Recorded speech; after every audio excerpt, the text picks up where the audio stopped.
Family getaway sa Japan ng pamilya Manzano, sobrang saya! Welcome dito sa The Chika! Pero bago ang lahat, kung hindi ka pa nakapag-subscribe, mag-subscribe ka na para updated ka sa aking mga bagong chika.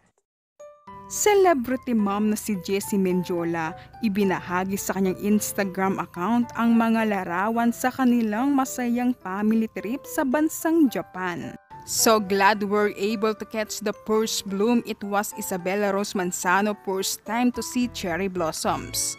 Sobrang saya niyang tumakbo at maglaro sa park.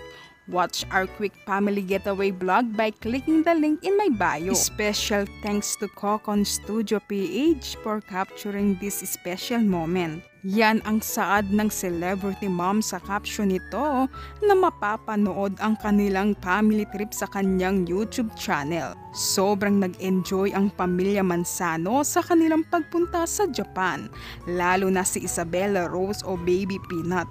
Talagang nag-explore si Peanut na makikita na enjoy sa paglalakad at makipagtakbuhan sa kanyang mama Jessie.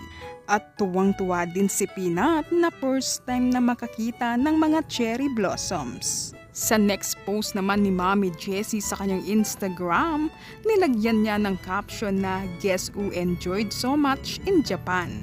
At makikita nga na si Peanut ang sobrang nag-enjoy sa kanilang tatlo. Nagpasalamat naman ang celebrity mom na si Jessie sa kanyang masayang pamilya.